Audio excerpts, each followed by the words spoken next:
I, William Mutunga, the Chief Justice of the Republic of Kenya and the President of the Supreme Court, I wish now to confirm that the President-elect is Honorable Uhuru Kenyatta.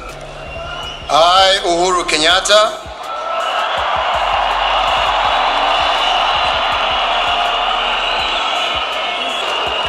asante sana, anakabidhiwa viapo ambavyo anaapa.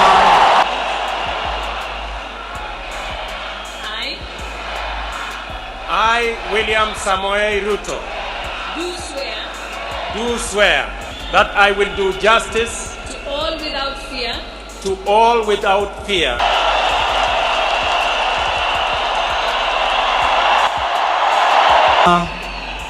Amekuwa amiri jeshi mkuu wa majeshi yote ya ulinzi ya Kenya.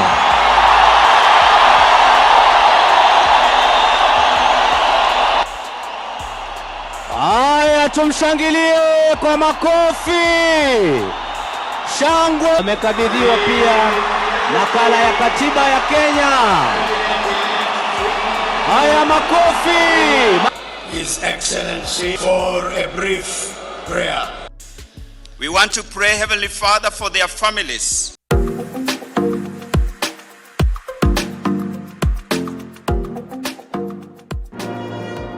Hello everyone, welcome back. This is Swift Media. My name is MJK. And today we get to know more about President Uhuru Kenyatta, who is the 4th President of Kenya. We'll get to know more about his life, where he was born, early life, political life, controversies. We'll get to know more about the National Alliance Party TNA. We'll get to know more about 2013 presidential election and also his presidency. We'll also get to know more about the challenges in his government for the past 10 years. We'll also get to know more about his foreign trips, wealth, approval ratings, awards, and we'll also get to know more about references and his marriage. So stay tuned as we start this interesting story about His Excellency the President of Kenya, Uhuru Muigai Kenyatta. Please subscribe and tell us what you think about this story down on the comment section. Uhuru Kenyatta was born 26th October 1961 to the future first president of Kenya, Jomo Kenyatta, and his fourth wife, Mama Ngina Kenyatta. The second born in the family, he has two sisters, Christine, who was born in 1953, Anna Nyokabi, who was born in 1963, and a brother, Muhoho Kenyatta, who was born in 1965. His family hails from the Kikuyu, a Bantu ethnic group. His given name Uhuru is from the Swahili term for freedom and was given to him in anticipation of Kenya's upcoming independence. Uhuru attended St. Mary's School in Nairobi between 1979 and 1980. He also briefly worked as a teller at the Kenya Commercial Bank. After attending St. Mary's School, Uhuru went to study economics, political science, and government at Amherst College in United States. Upon his graduation, Uhuru returned back to Kenya and started a company, Wilhelm Kenya Limited, through which he sourced and exported agricultural produce. Uhuru was nominated to parliament in 2001. He then became a minister of local government under President Daniel Arap Moi, and despite his political experience, was favored by Moi as his successor. Kenyatta ran as KANU's candidate in the December 2002 presidential election, but lost to the opposition candidate Mwai Kibaki by a big margin. He subsequently became a leader of opposition in parliament.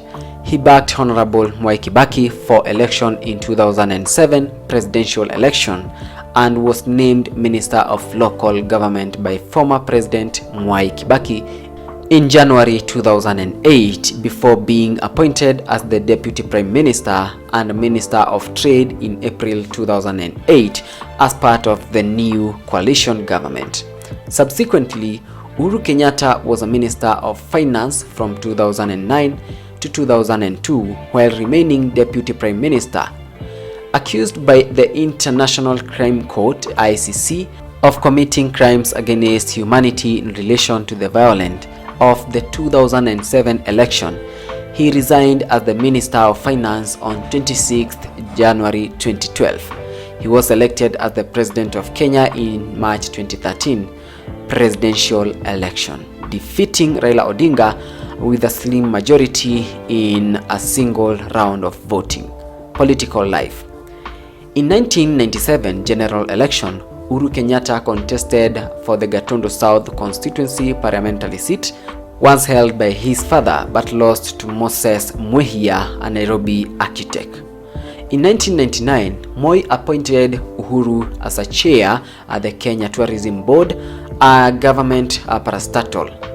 In 2001, he was nominated as a member of parliament and he joined the cabinet as Minister of Local Government. He would also later be elected first vice chairman of KANU. In the nomination process in 2002, in what was widely thought as undemocratic and underhand, Moi influenced Uhuru Kenyatta's nomination as KANU's preferred presidential candidate, sparking the outreach from other interested contenders, and a massive exit from the party ensued. This move by the late President Moi was seen as a ploy to install Uhuru as a puppet, so that even if retirement, Moi would still rule the country through Uhuru and presumably insulate himself against the numerous charges of abuse of office that plagued his presidency. Uhuru finished second to Mwai Kibaki in his general election with 31% of vote, and he conceded defeat and took up an active leadership role as a leader of the opposition. In January 2005, Uhuru Kenyatta defeated Nicholas Biwott for chairmanship of KANU, taking 2,980 votes among party delegates against Biwott's 622 votes. Uhuru led his party KANU in the referendum campaigns against the draft constitution in 2005, having teamed up with the Liberal Democratic Party, a rebel function in the Mwai Kibaki government, to form the Orange Democratic Movement (ODM). The results, this was a vote against the adoption of the draft constitution by noticeable margin, which was a great political embarrassment to Emilio Mwai Kibaki.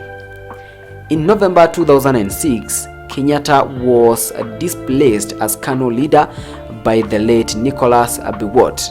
On 28 October 2006, the High Court of Kenya reinstated Uhuru Kenyatta as KANU chairman. However, further court proceedings followed. On 28 June 2007, the High Court confirmed Kenyatta as a party leader, ruling that there was insufficient evidence for Biwott's argument that Kenyatta had joined another party. In the run-up of the 2007 general election, he led KANU to join a coalition called Party of National Unity (PNU) with President Mwai Kibaki, who was running for second term against Raila Odinga. PNU won the controversial 2007 election, but the dispute over the poll resulted in 2007 to 2008 Kenyan crisis. Under the agreement between the two parties to end the chaos, Kibaki remained as a president in a power-sharing agreement with Raila Odinga as a prime minister, while Uhuru Kenyatta was Kibaki's choice as a deputy prime minister and minister of finance in his share of cabinet slots. ICC prosecutor Luis Moreno Ocampo charged Uhuru, who was a PNU leader, as an indirect cooperator in the violence that followed the 2007 to 2008 Kenyan crisis, and the charges were confirmed on 23rd January 2012. The prosecutor also charged William Ruto, who had been a supporter of ODM rivals of the PNU in 2007 election. Uhuru resigned as a Minister of Finance upon the confirmation of charges, but maintained his innocence. The charges were dropped on 13th March 2015 for lack of evidence. On 13th September 2007, Uhuru Kenyatta withdrew from the December 2007 presidential election in a favor of Kibaki for re-election. He said that he did not want to run unless he could be sure of winning. Following the election, amidst the controversy that resulted, the Kibaki was declared the victor despite claims of fraud from challenger Raila Odinga and his Orange Democratic Movement (ODM). Kibaki appointed Kenyatta as a Minister of Local Government on January 2008, tarehe 8 hiyo, after Kibaki and Odinga reached a power sharing agreement. Kenyatta was named Deputy Prime Minister and Minister of Trade on 13th April 2008 and as a part of the Grand Coalition Cabinet. He was the Deputy Prime Minister representing the PNU, while another Deputy Prime Minister, Musalia Mudavadi, represented the ODM. Kenyatta and the rest of the cabinet were sworn in on 17th April. Uhuru Kenyatta was later moved from a local government and appointed Minister of Finance on 23rd January 2009. During his tenure, he spearheaded a number of reform measures that changed how Treasury and government, by extension, transact business, such as the Integrated Financial Management Information System (IFMIS) and a fund for the inclusion of the informal sector in the mainstream economy. In 2013, Uhuru Kenyatta was elected as the fourth president of Kenya under the National Alliance (TNA), which was the part of the Jubilee Alliance with his running mate William Ruto's United Republic Party (URP). Uhuru and Ruto won 50.07% votes cast, with closest rival Raila Odinga and running mate Kalonzo Musyoka of the Coalition for Reforms and Democracy, generating 42%. Raila Odinga disputed the election results at the Supreme Court, which however held 7-0 that the election of Uhuru was valid and such irregularities as existed did not make a difference to the final outcome. Uhuru Kenyatta was therefore sworn in as president on 9th April 2013. Uhuru ran for president in the election held on 4th March 2013 and garnered 6,173,433 votes, which was 50.03% out of the 12,338,667 votes cast, as this was above the 50% plus 1 vote threshold. He won the election in the first round, thus avoiding a runoff between the top two candidates. He was therefore declared the fourth president of Kenya by the Independent Electoral and Boundaries Commission (IEBC). According to the IEBC, Raila Odinga gathered 5,340,546 votes, which was 43.4%, and was thus the second in the field of 8 candidates. called under the leadership of presidential candidate Raila Odinga, logged the petition with the Supreme Court of Kenya on March 10, 2013, challenging Uhuru's election. On 30th March 2013, Dr. Willy Mutunga, the Chief Justice of Kenya, read anonymous Supreme Court ruling declaring the election of Uhuru Kenyatta and his running mate William Ruto as valid. On August 11, 2013, the chairman of IEBC, Wafula Chebukati, announced Uhuru re-election to second term in the office during the 2017 Kenya general election with 54% of popular vote. This was later contested into court and annulled. In the events that followed the annulment, Kenyatta was seen as lacking direction and being reactionary leader. Following this annulment, a second election was required in which Uhuru Kenyatta won with 98% of the vote with 39% voter turnout. On March 9th, 2018, Uhuru Kenyatta agreed to truce between the opposition leader Raila Odinga. This action marked country's watershed moment that redrew its political architecture. On 27th November 2019, Uhuru Kenyatta launched the Building Bridges Initiative BBI in Bomas of Kenya. This is one of the outcomes as a result of the truce with the opposition leader Raila Odinga, as its implementations will foresee some amendments in the Kenyan constitution. Let's move into controversies. Although it has been claimed that Uhuru was one of the few ministers who had no scandals attached to their name, on 29th April 2009, he faced a controversial scare after he presented a supplemental budget that was inadvertently approved by the parliament. The budget was aimed to bridge the budgetary gap that was arisen due to slow economic growth. The government required an additional of 38 billion Kenyan shillings, but compromised on a figure of 22 billion Kenyan shillings, and non-essential proposed expenditure was postponed as a result.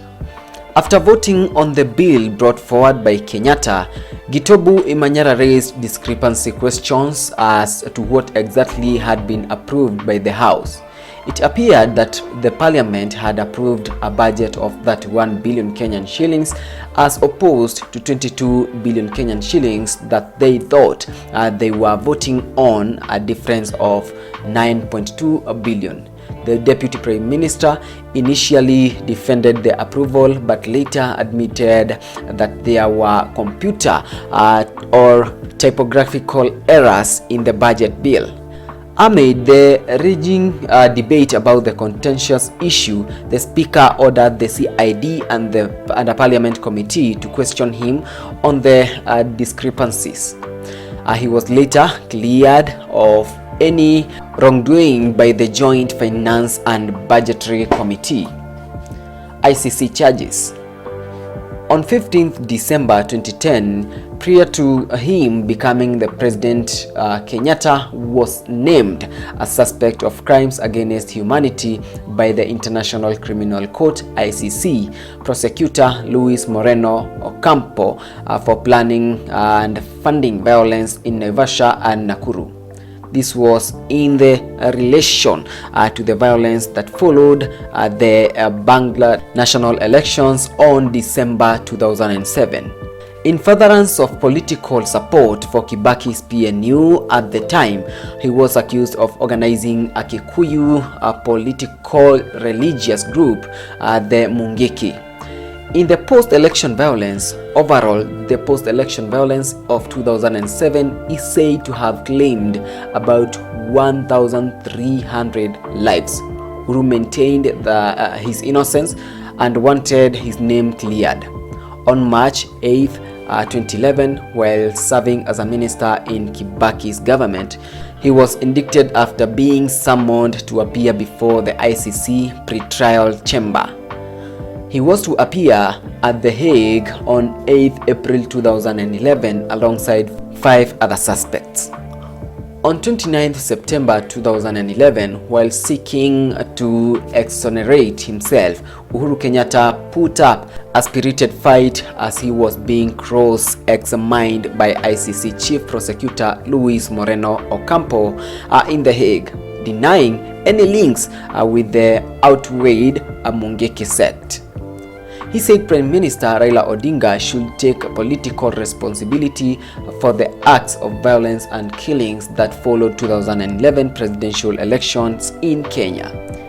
He told the three judges that by telling his supporters election results were being rigged, fund tensions, and they failed to use his influence to quell the violence that followed the announcement of the 2007 presidential results. Though Uhuru had previously dismissed ICC summons, he changed his decision along the way, together with his two other co-accused suspects, ahead of Civil Service Ambassador Francis Muthaura and former police commissioner Hussein Ali. The trio honored the ICC summons that sought to determine whether their cases met the set standards for international trials.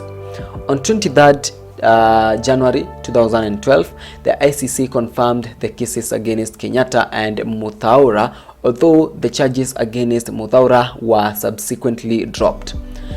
Serious concerns about the case have been raised, particularly the nature of the evidence being used against Kenyatta. There were also serious concerns about witness tampering, and indeed a number of witnesses have disappeared or died, which is the reason cited by the ICC for dropping charges against Muthaura. On 12 October 2013, speech at the African Union in which he said a belligerent tone, Uhuru accused the ICC of being a toy of declining imperial powers. On 31st October 2013, the ICC postponed Kenyatta's trial for crimes against humanity by 3 months until February 2014 after the defense has requested more time. On 8th October 2014, Kenyatta appeared before the ICC in The Hague. He was called to appear at the ICC status conference when the prosecution said evidence needed to go ahead with the trial was being withheld. In a speech of the Kenyan parliament, Kenyatta said that he was going to The Hague in a personal capacity, not as a president of the country, so as not to compromise the sovereignty of Kenyans. Kenyatta did not speak in court but denied the charges in comments of journalists as he left the court to catch a flight back home. We as Kenyans, we know where we come from, we know where we are going, and nobody will tell us what to do, he said. The judges adjourned the hearings and charges were dropped on 13th March 2015. Let's move into the TNA, the National Alliance Party. On 20th May 2012, Uhuru Kenyatta attended the elaborately assembled and much publicized launch of the National Alliance Party in a modern high-tech dome at the Kenyatta International Conference Center. He presents the TNA launch was strong indication that he would contest for the party's presidential nomination ticket in his quest for the presidency in the 2013 general elections.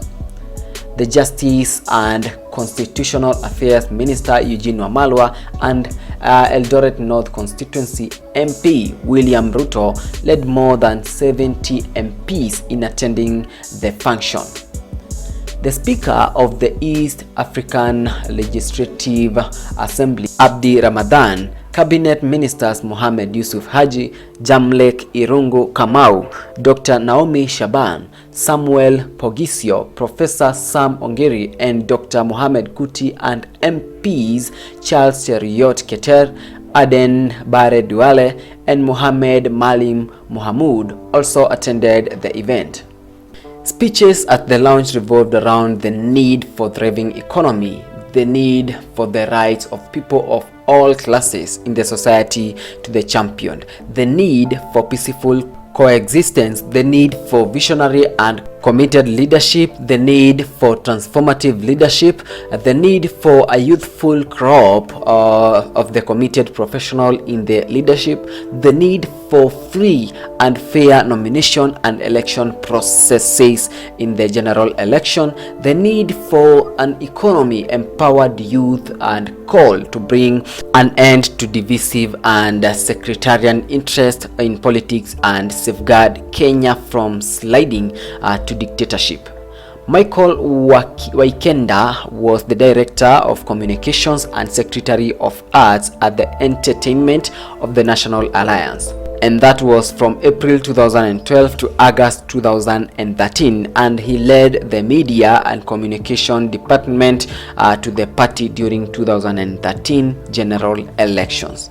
On 17th September 2012, the National Alliance Party had its first real test when it contested various convict and parliamentary positions in by-election that covered 17 seats in total, and 3 parliamentary and 14 convict. Overall, 133,054 votes were cast in the by-election, and TNA led the pack after it garnered 38.89% or 51,878 votes, followed by the Orange Democratic Movement with 33% or 44,837 votes.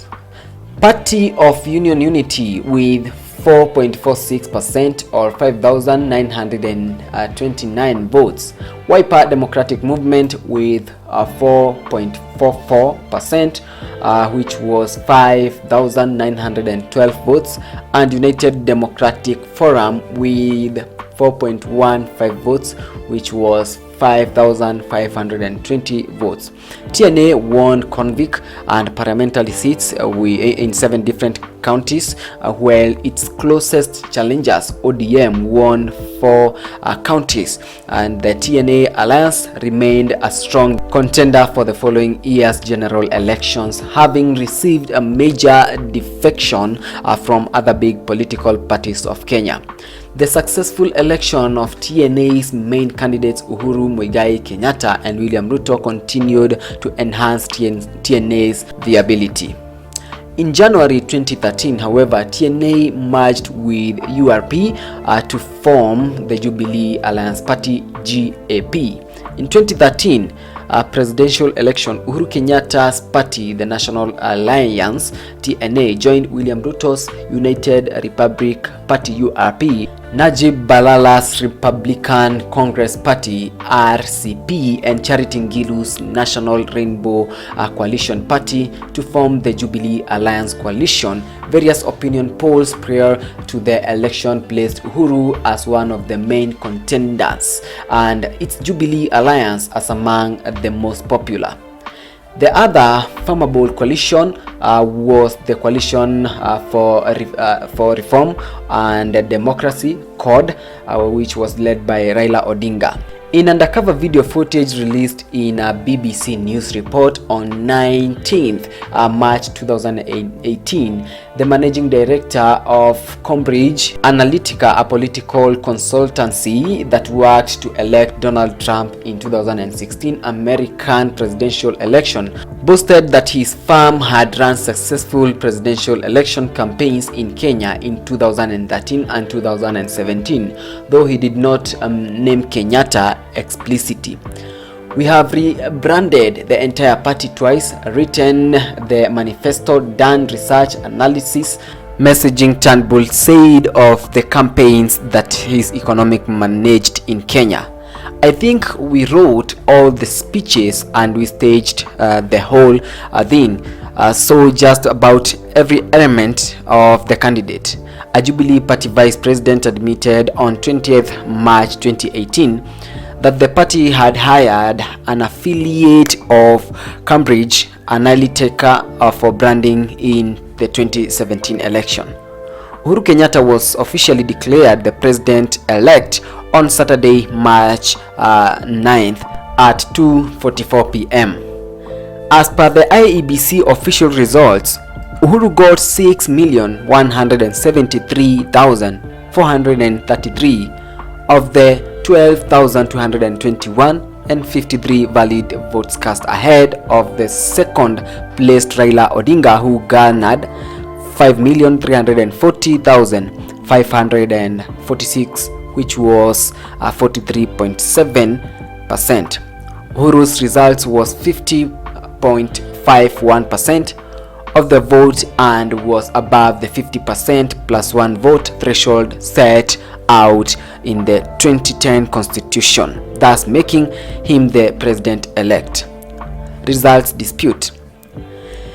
There was some discontent with the official results, as would be expected in such a hotly contested election, especially in Raila Odinga's strongholds. The ordinate delay in the releasing of the results and the technical failure of some safeguard and election equipment deployed by the IEBC did not help the perception that the election had been less and free and fair. Further, an exit poll conducted by UCSD Professor Clark Gibson and James Long, assistant professor and the University of Washington, suggested that neither Odinga or Kenyatta had attained the 50% plus one vote threshold. Analyses have contended that even though elections for 5 other levels were held in Kenya at the same time, their national turnout levels and total vote tallies were about 16% less than presidential total, e.g., while 10.6 million voters elected candidates for member of the National Assembly and the Senate, and the 47 gubernatorial seats, almost 2 million more voted in the presidential election. This has fueled a concern about the speculations of vote manipulation in the President Kenyatta's favor. 2 groups disputed these results and filed a petition challenging various aspects of it at the Supreme Court of Kenya to contest the results. The groups were the Coalition for Reform and Democracy CORD, led by Raila Odinga, and the African Center for Open Governance, AFRICOJ. Uhuru Kenyatta and his running mate were respondent in these cases and were represented by Fred Ngatia and Karua Kigen, respectively. In the Supreme Court judges anonymously upheld the election of Uhuru Kenyatta as Kenya's 4th president after rejecting Raila Odinga's petition in the verdict delivered on Saturday, 30th March 2013. Chief Justice Willy Mutunga, in his ruling, said elections were indeed conducted in compliance with the Constitution and the law. After the Supreme Court dismissed the petition, the swearing-in ceremony was held on April 9th, 2013 at the Moi International Sports Center, Kasarani, Nairobi, in accordance to Article 1412B of the Constitution, which stipulates that in case the Supreme Court upholds the victory of the president-elect, the swearing-in will take place on the first Tuesday following the 7th day following the date on which court renders a decision declaring the election to be valid. During the inaugural speech, Uhuru promised economic transformation through Vision 2030, unity among all Kenyans, free maternal care, and that he will serve all Kenyans. He also promised to improve the standards of education in Kenya during Madaraka Day celebrations at national holiday celebrated to the country's independence on 1st June. President Uhuru Kenyatta announced free maternal care in all public health facilities, a move that was welcomed by many Kenyans.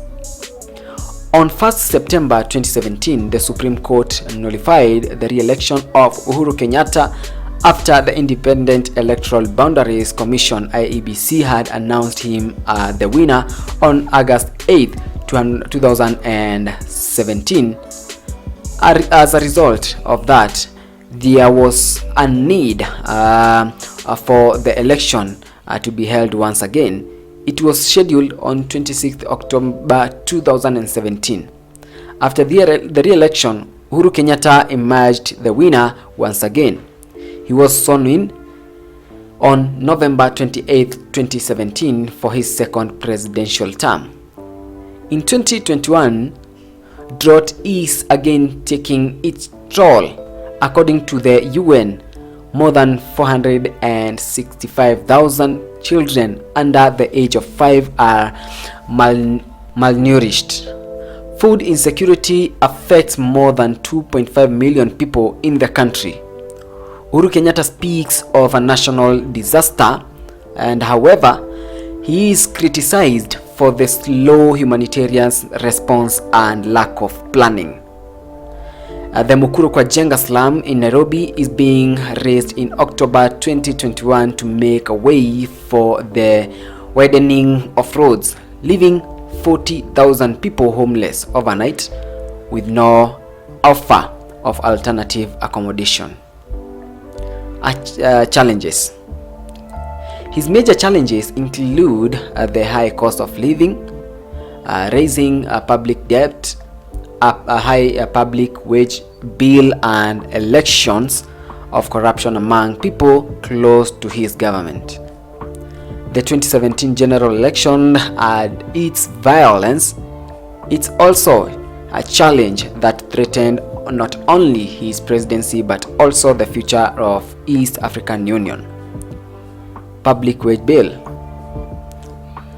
The high public wage cost has a headache to Uhuru administration.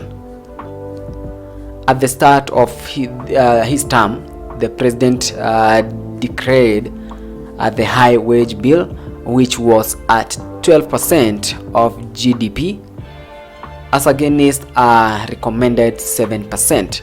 In 2015, the president stated that the wage bill was at 50% of the total annual revenue collection of government. In an attempt of cudgel it, the president announced a pay cut for himself and his cabinet in March 2014, reducing his salary by 20%. It was hoped that the high earners in the government would follow suit, but this did not materialize.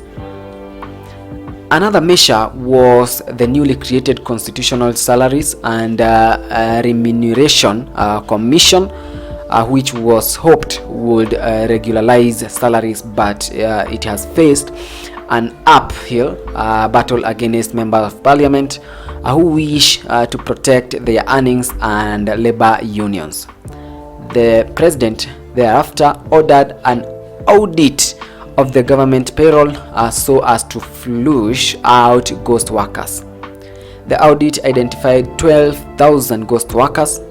In the meantime, lower country government workers have demanded pay raises, more so by teachers and health workers who have gone on strikes various times. They demand the increase. The strikes in the health sector mainly affect the country's Kenya's other level of government, as it is managed by the devolved units. Right, let's move into foreign relations. The president's foreign relations have been dominated by the ICC question. His relations with the West were expected to be cold, more so after the West warned Kenyans not to elect him as a president. The United Kingdom promised to have only essential contacts with him if he were elected. However, the relationship with the West has lowered significantly, and he has participated in the US Africa, accused his government of frustrating its investigations effort in the case, although it has absolved the president personally of any involvement in the frustration. His activities have, however, been more robust at the African level, where he has pushed more in intra-Africa trade and economic independence of African nations. In November 2014, he launched constitutions to reform the United Nations Security Council to expand the voice of Africa in the council.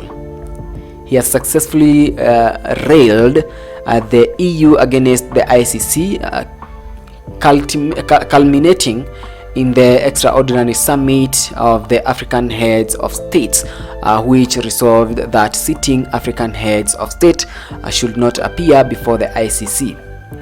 The AU further asked the Security Council to suspend his trial at the ICC.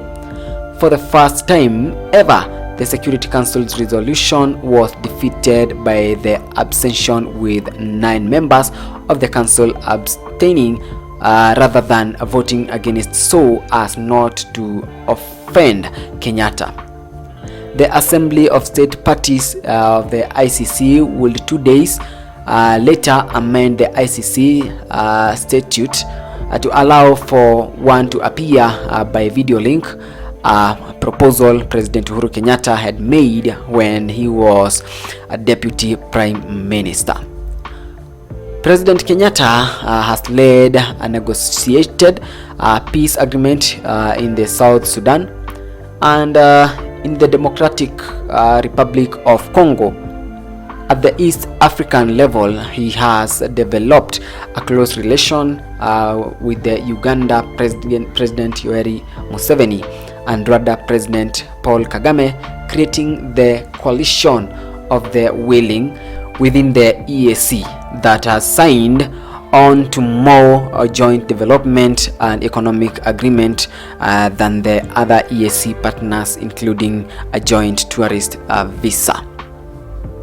He attended the funeral of Nelson Mandela and was received warmly by the crowds. He also attended the funeral of President Michael Sata of Zambia in November 2014. However, it had been perceived that his administration's relations with Botswana were strained due to Botswana's support of the ICC process. He has since visited Botswana to remove this perception of Botswana voted in favor of the EAU ICC resolution. As expected, he has remained close to China, which is funding most of infrastructure projects. Foreign trips. In November 2020, it was noted that he was the most traveled Kenyan president compared to his predecessors. One of the leading national newspapers noted that Uhuru Kenyatta had been out of the country 43 times as of November 2015, in a period of about 3 years since he took the office in 2013, as compared to 33 times over a span of 10 years by his predecessors, Mwai Kibaki.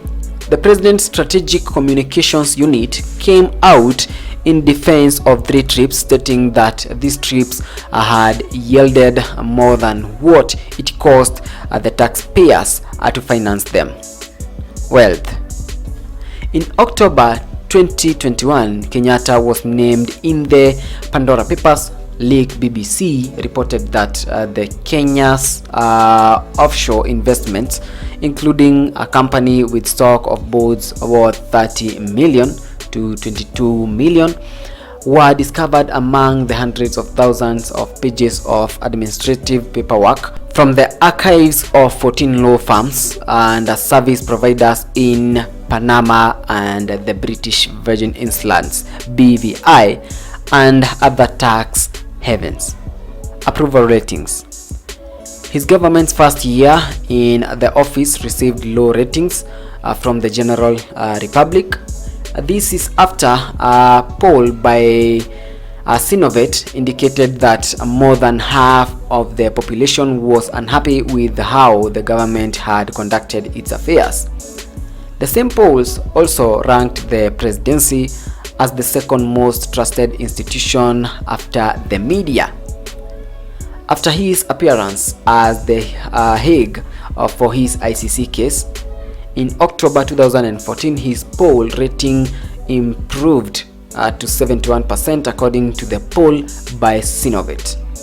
A poll by Gallup in August 2014 put his approval ratings at 78%, giving him the third best job approval ratings among African presidents after Ian Khama of Botswana and Ibrahim of Mali. In 2015, due to allegation of corruption against some members of his government, his poll rating dropped to his lowest ratings yet at 33% according to Infotrack poll. By February 2017, his poll numbers had however risen to 57%. His poll numbers in 2018 would raise to 74% in a light of a renewed effort to battle corruption. Awards and decorations. Number 1. National Honors, Kenya. Chief of Order of the Golden Heart of Kenya. Foreign Honors. Barbados, Order of Freedom of Barbados in October 2021. Namibia, First Class of the Order of Most Ancient Meridians in 21st March 2019. Serbia, Order of the Republic of Serbia, Second Class 2016. On marriage, Uhuru Kenyatta has been married to Margaret Gachagua Kenyatta since 1991. They have 3 kids, his 2 sons, Jomo and Muhoho, and a daughter, Ngina. Uhuru was re-elected for a second final term in 2017 August general election, winning 54% of the popular vote.